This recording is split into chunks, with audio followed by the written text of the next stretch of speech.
कोई भी सपना साकार करने के लिए सबसे जरूरी है सही कोच का होना। चुनिए सक्सेस एकेडमी रायपुर को और करे अपने IAS PSC और व्यापम का सपना साकार। Download the app now. तो ये छत्तीसगढ़ राजभाषा आयोग क्या है, ये काफ़ी प्रश्न बनता है, ये आपके सिलेबस में भी है। राजभाषा आयोग, तो इसके बारे में आपको जानना आवश्यक हो जाता है कि राजभाषा आयोग क्या है, इसका कार्य क्या है, इसने अब तक क्या कार्य किए, इसका गठन जैसे आप जानते हैं कि 14 अगस्त, मैंने अभी बताया 14 अगस्त 2008 छत्तीसगढ़ी को मान्यता देने के बाद 1 साल बाद इसका गठन कर दिया गया। अब डेट देखो, 14 अगस्त 2008 से सिंगल इसका उद्देश्य था, पहला उद्देश्य कि छत्तीसगढ़ी को 8वीं अनुसूची में शामिल कराना है। तो क्या ये काम कर रहा है या नहीं कर रहा है, तो इस पे भी काफ़ी विवाद हुए। कई विद्वानों ने इस पे तंज कसा कि भाई ये कोई काम नहीं कर रहा है, इसको उसी उद्देश्य से बनाया गया था और इसने इस पे कोई इम्प्लीमेंटेशन नहीं किया। तो आपको ये भी प्रश्न पूछा जा सकता है इसकी अस्तित्व के रूप में कि क्या ये यथार्थ काम कर रहा है या नहीं कर रहा है, तो आपको इसको समझना पड़ेगा। तो पहला चीज़ तो आप जान लीजिए, इसका गठन 14 अगस्त 2008 में इसकी स्थापना कर दी गई। अच्छा, इसी को जब आप पेपर में देखते हैं तो डायरेक्ट गठन के रूप में इसको कभी नहीं पूछा है छत्तीसगढ़ के PSC में या छत्तीसगढ़ के किसी भी एग्जाम में कि छत्तीसगढ़ राजभाषा आयोग का गठन दिवस बताइए, ऐसा नहीं पूछा है। इसको पूछा है कार्यालय स्थापना दिवस, कार्यालय स्थापना दिवस के रूप में। तो आपको ये जानना आवश्यक है कि इसका कार्यालय स्थापना दिवस और इसका गठन यही तिथि है, 14 अगस्त 2008। तो आपको कभी भी पूछे कि छत्तीसगढ़ राजभाषा आयोग अपना कार्यालय स्थापना दिवस कब मनाता है, तो सेम डेट 14 अगस्त। 14 अगस्त के दिन ही वो अपना कार्यालय स्थापना दिवस मनाता है। इसी रूप में ही इसको एग्जाम में पूछा गया, तो इसी रूप में भी आप इसको ध्यान में रखें। साथ ही एक अधिनियम था, छत्तीसगढ़ राजभाषा आयोग अधिनियम 2010। तो 2010 में एक अधिनियम इन्होंने पारित किया, राजभाषा आयोग ने, आयोग के लिए पारित किया गया अधिनियम। और इस अधिनियम के बाद ये काफ़ी एक्टिव रूप में काम करने लगा। अलग अलग क्षेत्रों में इन्होंने काम किए हैं छत्तीसगढ़ी को 8वीं अनुसूची में शामिल करने के लिए। तो इसके प्रमुख कार्य हम अभी देखेंगे। इसके लक्ष्य क्या हैं, तो लक्ष्य जैसा मैंने आपको बताया वैसे ही पहला इसका लक्ष्य है, एकमात्र लक्ष्य छत्तीसगढ़ी को भारत के संविधान की 8वीं अनुसूची में शामिल कराना या दर्ज कराना। दूसरा इसका मुख्य काम है कि राज कार्यों में, क्योंकि अब राजभाषा बन चुकी है, विधेयक पारित हो चुका है, तो राज कार्यों में छत्तीसगढ़ी भाषा के प्रयोग को प्रोत्साहित करना। तीसरा इसका प्रमुख लक्ष्य जो है, त्रिभाषा के रूप में, मतलब तृतीय भाषा के रूप में छत्तीसगढ़ी को प्राथमिक और माध्यमिक विद्यालयों में शामिल कराना। मतलब उसके सिलेबस में कहीं ना कहीं तौर पे बच्चों को ये दिया जाए कि छत्तीसगढ़ी भाषा के रूप में वो पढ़ें। तो तीसरी भाषा बनाने के तर्ज पे ये काम कर रही है प्राथमिक और माध्यमिक कक्षाओं में। तो इसके मुख्य लक्ष्य हो गए ये कि छत्तीसगढ़ राजभाषा आयोग क्या काम कर रही है, राइट। इसके बाद इसके गठन को आपने जान लिया, ये आयोग है ये भी आपने जान लिया, इसके कार्यालय स्थापना दिवस को आपने जान लिया, इसके लक्ष्य को आपने समझ लिया, प्रमुख लक्ष्य। अब चूंकि ये आयोग है तो आयोग की एक संरचना होगी, आयोग एक प्राधिकरण की तरह कार्य करता है। तो आयोग का एक अध्यक्षीय कल्चर होता है, मतलब उसका एक अध्यक्ष होता है ना।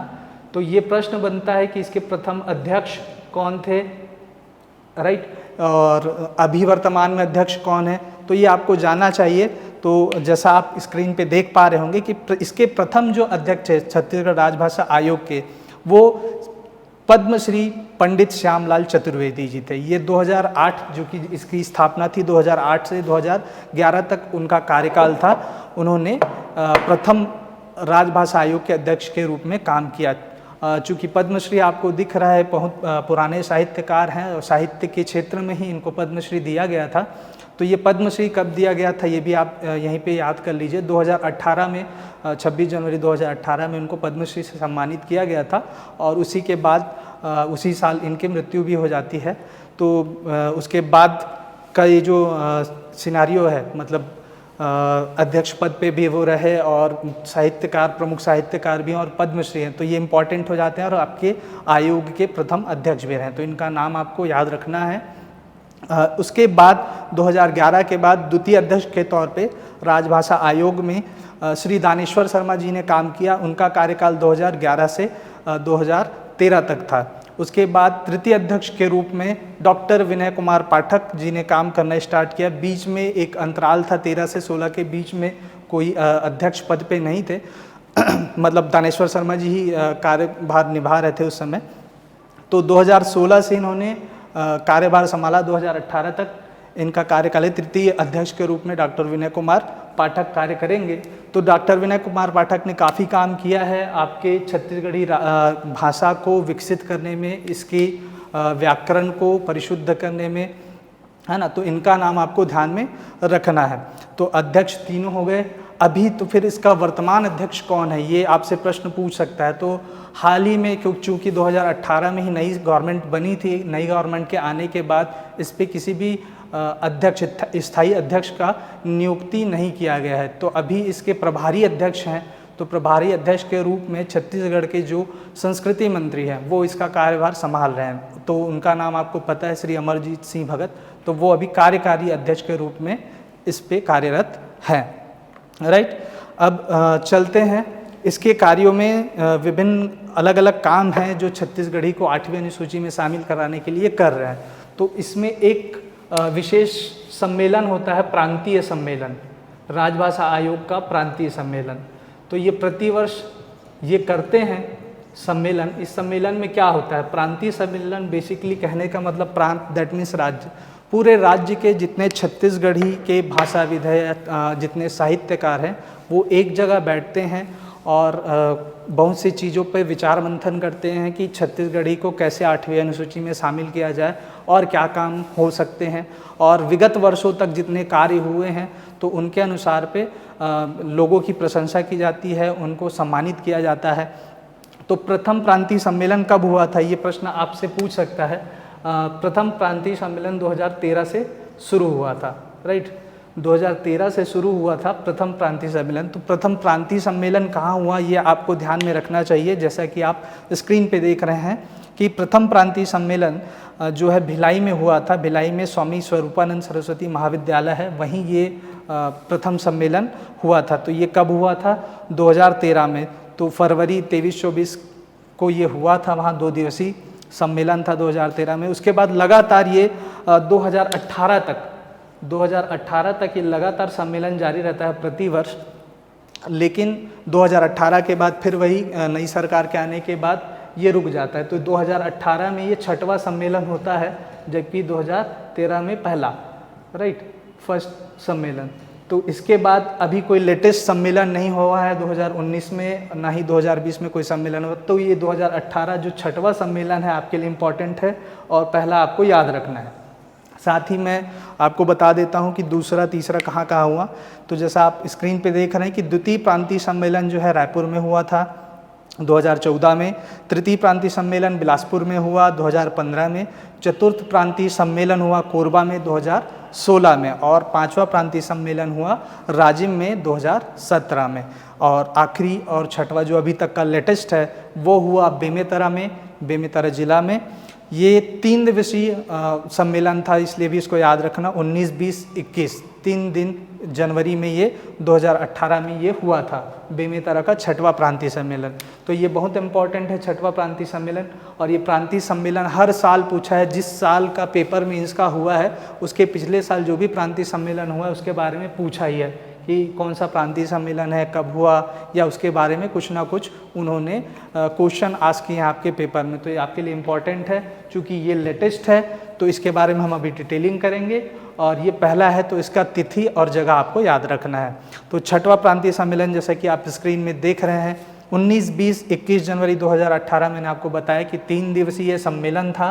क्या होगा, तो वही साल भर में जितने भी भाषाविदों ने छत्तीसगढ़ी पे स्पेशल काम किए हैं उनको सम्मानित किया जाएगा। और छत्तीसगढ़ी को 8वीं अनुसूची में शामिल करने के लिए क्या क्या प्रयास किए जा सकते हैं उन पे परिचर्चा यहाँ होगी।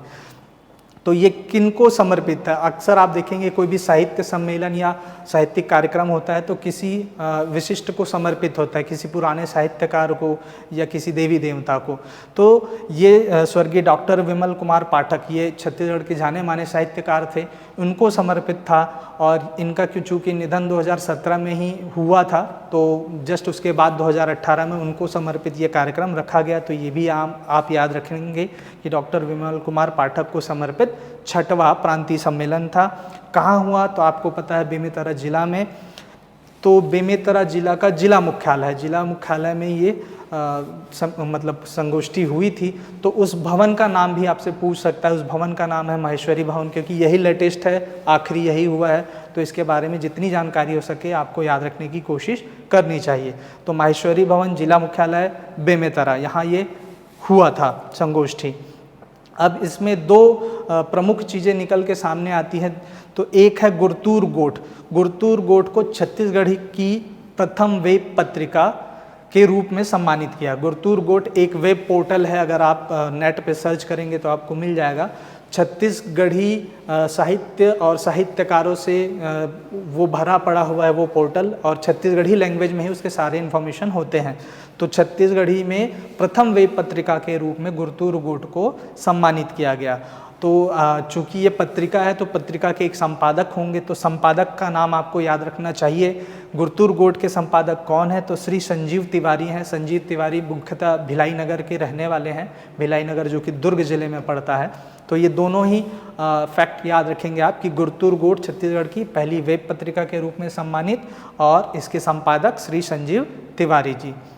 राइट। इसके बाद दूसरी, चूँकि ये डिजिटलाइजेशन का ज़माना है, तो जो छत्तीसगढ़ी में डिजिटल काम हो रहे हैं उनको इस 6ठे प्रांतीय सम्मेलन में पुरस्कृत किया गया था, सम्मानित किया गया था। तो छत्तीसगढ़ी के प्रथम शब्दकोश मोबाइल ऐप, मतलब छत्तीसगढ़ी का एक शब्दकोश का एक मोबाइल ऐप बनाया है, और वो ऐसा पहला वो मोबाइल ऐप है जिसमें छत्तीसगढ़ी के शब्दकोश हैं। तो वो किसने निर्मित किया? तो ये श्री शरद यादव हैं, जो कि सीपत बिलासपुर से संबंधित हैं। तो ये दोनों ही याद रखेंगे आप कि छत्तीसगढ़ी की पहली मोबाइल ऐप किसने बनाई? तो शरद यादव ने। और छत्तीसगढ़ी की पहली वेब पत्रिका कौन सी? गुरतुर गोठ, उसके संपादक संजीव तिवारी। तो ये 6वें प्रांतीय सम्मेलन का मुख्य पॉइंट है, इनको आप ध्यान में रखेंगे क्योंकि ये अभी तक का यही आखिरी लेटेस्ट है। इसके बाद अगर हो जाए 2021 में तो देखते हैं, वो आपका लेटेस्ट हो जाएगा। तब तक के लिए इनके जितने डिटेलिंग है आप ध्यान में रखें। अब चलते हैं, इसी के बाद एक संगोष्ठी और हुई थी छत्तीसगढ़ के मानकीकरण के लिए, जिसकी मैं बात कर रहा था, बोली से भाषा, भाषा से मानक भाषा। तो मानक भाषा छत्तीसगढ़ चूँकि अभी भाषा ही नहीं बनी है, तो प्रयास किया जा रहा है उसको भाषा के स्वरूप में जितना जल्द से जल्द उसको अच्छा किया जा सके। तो मानकीकरण के लिए एक संगोष्ठी हुई है। तो ये कहाँ हुई है ये आपको ध्यान रखना है। 22 जुलाई 2018 में बिलासपुर में हुई है। किसके संयोजन में हुई? तो संयोजक थे विनोद कुमार वर्मा, इनका भी नाम आप याद रखेंगे। ये प्रमुख साहित्यकार हैं और छत्तीसगढ़ी को परिष्कृत करने में ये भी काफ़ी योगदान दे रहे हैं। तो 22 जुलाई 2018 को बिलासपुर में मानकीकरण के लिए एक संगोष्ठी हुई। अब इस संगोष्ठी का सबसे मुख्य पॉइंट क्या है? इस संगोष्ठी में जितने छत्तीसगढ़ के प्रमुख भाषाविद थे, उन्होंने देवनागरी लिपि, आप जान रहे हैं चूँकि देवनागरी लिपि में ही हमारी छत्तीसगढ़ी अभी लिखी जा रही है, देवनागरी लिपि के जो 52 वर्ण हैं, हिंदी में जो 52 वर्ण हैं, उनको एज अ टीज छत्तीसगढ़ी में शामिल कर लिया है। मतलब अब मान लिया है कि हम 52 के 52 लेटर का इस्तेमाल जो है छत्तीसगढ़ी में करेंगे। इससे पहले तक आप जान रहे हैं कि छत्तीसगढ़ी में कुछ जो हिंदी के वर्ण हैं वो इस्तेमाल नहीं किए जाते थे, जिसमें से प्रमुख श में हमारे पास एकमात्र श हुआ करता था ये, बाकी श और ये नहीं हुआ करते थे। तो यही कुछ भाषाविदों ने इसका काफ़ी विरोध किया कि वर्णों का जो सही इस्तेमाल है वो नहीं हो पा रहा है। जैसे अगर इसको व्यक्तिवाचक संज्ञा के रूप में आप लेंगे तो किसी का नाम अगर शंकर है हिंदी में, तो छत्तीसगढ़ी में जानबूझ के इसको शंकर कहा जाएगा। तो ये एक भाषा त्रुटि थी, इसको हटाने के लिए ये मानकीकरण की संगोष्ठी हुई और काफ़ी मतलब विचार विमर्श के बाद प्रमुख भाषाविदों ने ये मान लिया कि हमको 52 अक्षर ले लेने चाहिए। तो छत्तीसगढ़ी में अब 52 लेटर शामिल कर लिए गए हैं इस मानकीकरण संगोष्ठी के बाद। तो ये आप ध्यान में रखेंगे। तो 52 वर्णों को कैसे स्वीकार किया गया है, तो 11 स्वर के रूप में, और जबकि व्यंजन के रूप में 39, और अनुस्वर और विसर्ग मिला के टोटल 52 इन्होंने लिया है छत्तीसगढ़ी में इसको। तो ये आप ध्यान में रखेंगे। इसके साथ ही पुराना जब इन्फॉर्मेशन आप देखते हैं तो नरेंद्र वर्मा जी की जो संस्तुतियाँ है, नरेंद्र वर्मा जी के अनुसार जो है, तो छत्तीसगढ़ी में 10 स्वर और 35 व्यंजन माने जाते थे, अनुस्वर और विसर्ग 2 अलग और मिलाकर। तो ये टोटल इन्फॉर्मेशन है। इसको प्रश्न जो पूछता है आपका छत्तीसगढ़ी में, तो एक बार ये प्रश्न डायरेक्ट पूछा है कि छत्तीसगढ़ में कितने स्वर हैं या कितने व्यंजन हैं। तो जब भी इस टाइप के प्रश्नों का आप उत्तर दें तो किसके अनुसार आप बता रहे हैं, क्योंकि अलग अलग भाषाविदों के हिसाब से छत्तीसगढ़ी के स्वर और व्यंजन में अंतर है। तो नरेंद्र देव वर्मा जी का काफ़ी मानक है, उनको मानक मान के चला गया था। तो अगर चाहे आप उनका डाटा लिख रहे हो, चाहे इस मानकीकरण संगोष्ठी के बाद का लिख रहे हैं, तो आप उसमें अनुसार दर्शा दें। जब भी अगर ऐसा प्रश्न आए कि छत्तीसगढ़ी में कितने व्यंजन हैं या कितने स्वर हैं, तो आप वहाँ लिख दें। अगर आपको नरेंद्र वर्मा का याद है तो नरेंद्र वर्मा जी के अनुसार छत्तीसगढ़ी में इतने स्वर या इतने व्यंजन। अगर आप इसको मानकीकरण संगोष्ठी के अनुसार लिखेंगे कि छत्तीसगढ़ी में कितने स्वर कितने व्यंजन, तो आप बता दीजिए कि 22 जुलाई 2018 में छत्तीसगढ़ी के मानकीकरण के लिए हुई बिलासपुर में संगोष्ठी के बाद 52 वर्णों को छत्तीसगढ़ी में शामिल कर लिया गया है। तदनुसार स्वर की संख्या 11 है, व्यंजन की संख्या 39 है। ऐसा आप लिखें, उसमें अनुसार जरूर दर्शा दें। जब भी कोई फैक्ट वाला चीज़ हो तो आपने डाटा कहाँ से लिया उसको आप दर्शा दें, चाहे इस पेपर में हो चाहे किसी भी मुख्य पेपर के एग्ज़ाम पे हो, वो ज़्यादा अच्छा रहेगा। राइट, चलते हैं अब मानकीकरण। हाँ, जब हम बात कर ही रहे हैं तो मानकीकरण को भी यहीं पे समझ लेते हैं। जैसा मैंने बताया था कि बोली पहले बनेगी भाषा, और भाषा जब शिष्ट जनों के द्वारा स्वीकृत कर ली जाएगी मानक तौर पे, तो ये मानक भाषा कहलाने लगती है। तो ये 3 पड़ाव हैं, 3 सोपान हैं। ये भी प्रश्न की तरह बना हुआ है।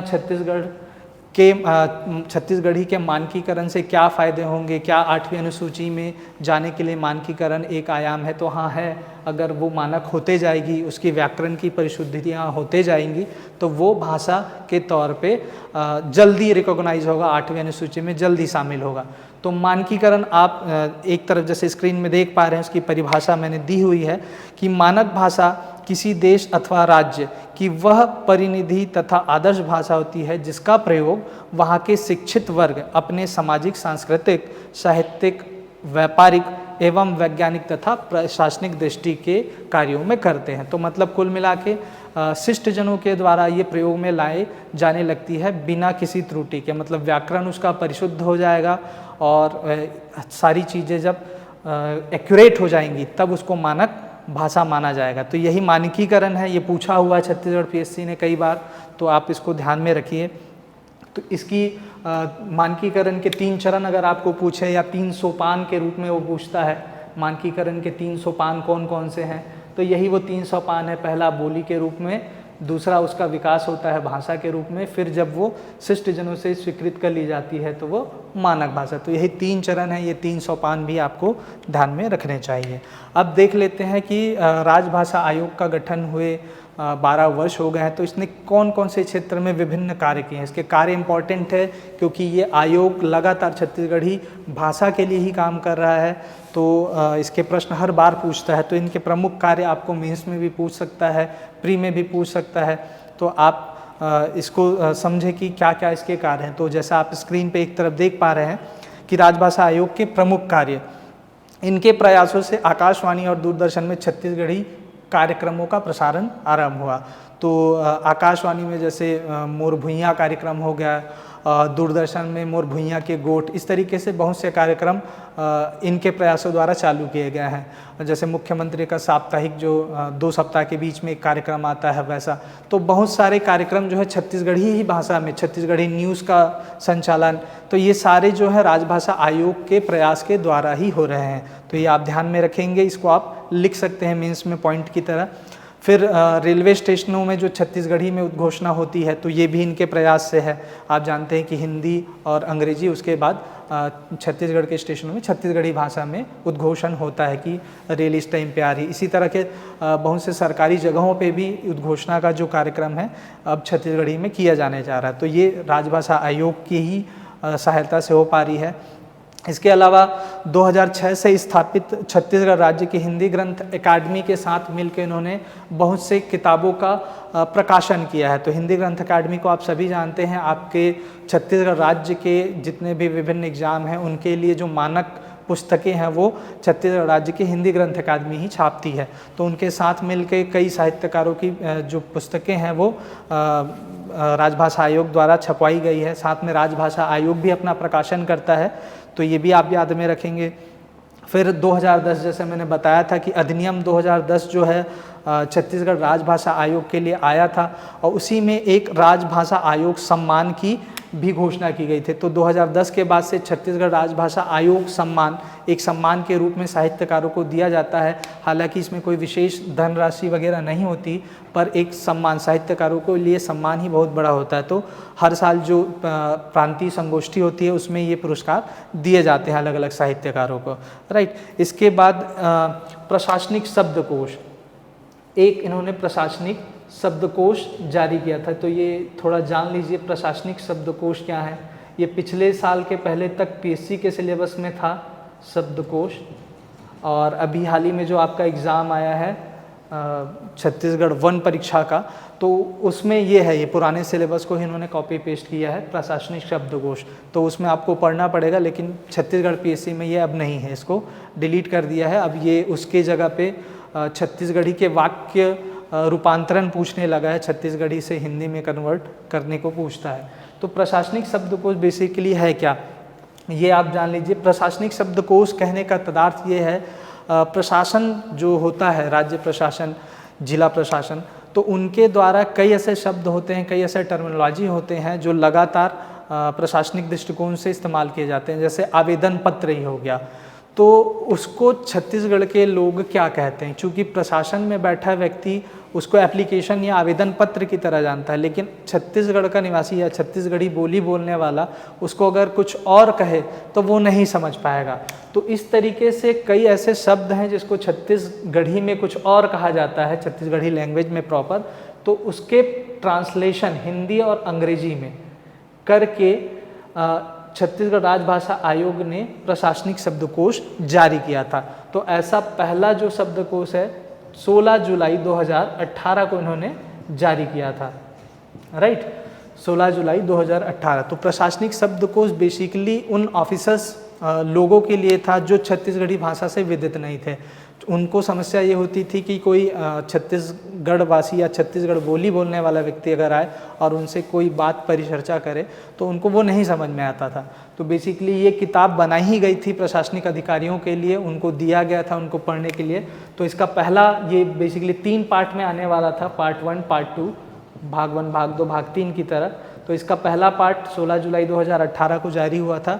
उसके 6-7 महीने बाद दूसरा पार्ट भी जारी हुआ, लगभग 2500 वर्ड के साथ, मतलब 2500 शब्दों का संकलन था ये।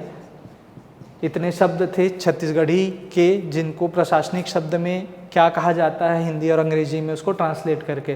तो बेसिकली ये ऑफिसर्स को पढ़ाने के लिए था, लेकिन ये आपको भी पढ़ना पड़ेगा चूँकि सिलेबस में था।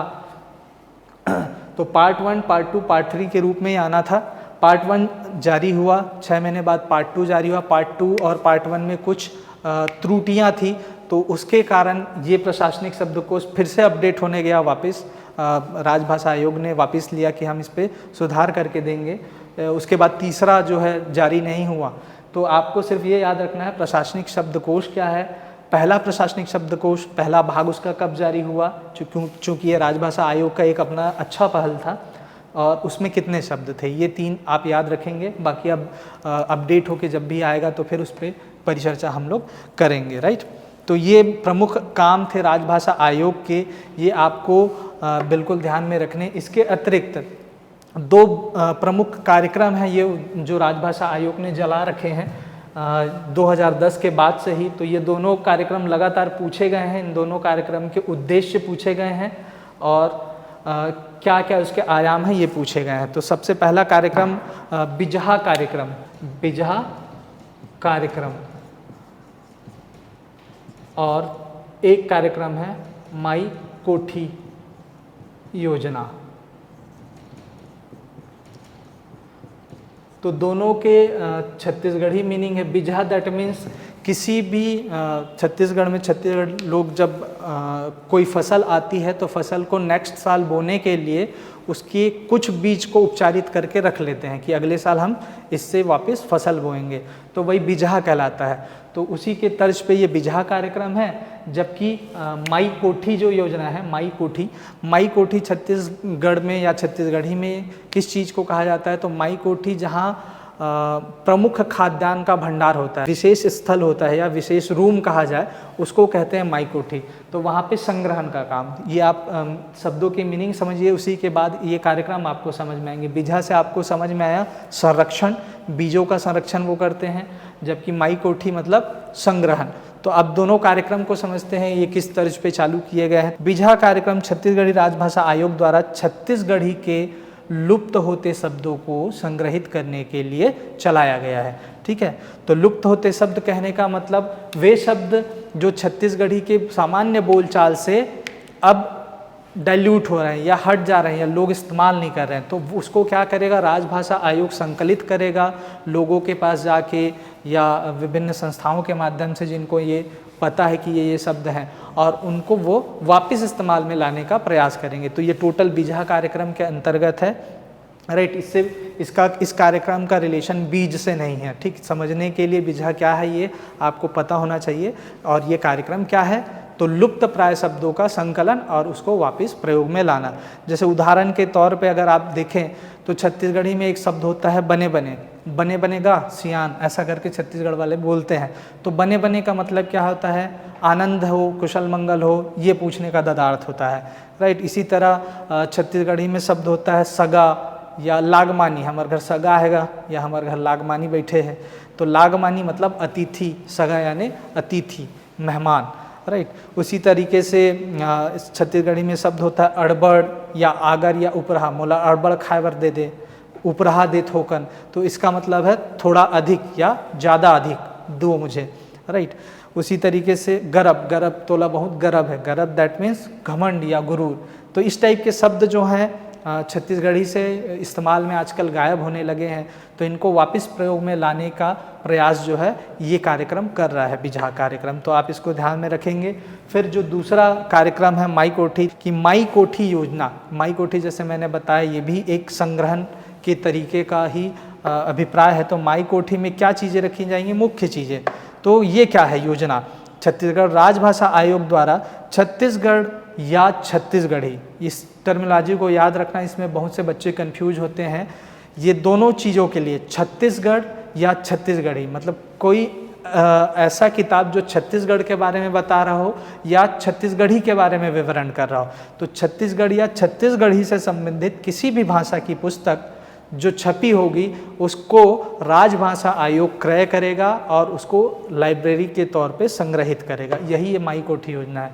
मतलब छत्तीसगढ़ राज्य से संबंधित कोई किताब हो, उसके बारे में मान लीजिए मराठी में भी कोई लिखा होगा तो उसको भी संग्रहित किया जाएगा।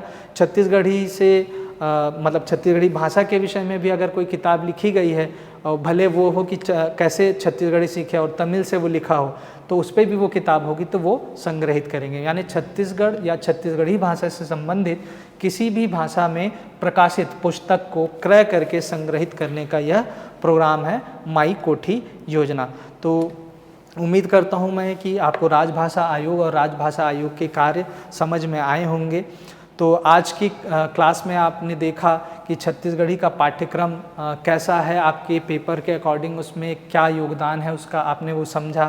फिर हमने जाना कि छत्तीसगढ़ी क्या है, छत्तीसगढ़ी के बारे में हमने देखा कि भाषा है या बोली, फिर भाषा और बोली के अंतर, बेसिक अंतर को हमने समझा। उसके बाद छत्तीसगढ़ी राजभाषा आयोग के बारे में हमने जाना, राजभाषा आयोग का गठन, उसके कार्य, उसके प्रमुख कार्यक्रम, इनके बारे में हमने जाना। साथ ही छत्तीसगढ़ी राजभाषा आयोग के लक्ष्य और कार्यों को हमने आज की क्लास में समझा है। तो मैं उम्मीद करता हूँ ये सारी चीज़ें आपको समझ में आई होंगी। इसके बाद की क्लासेस हम आगे फिर से कंटिन्यू रखेंगे। तब तक के लिए धन्यवाद।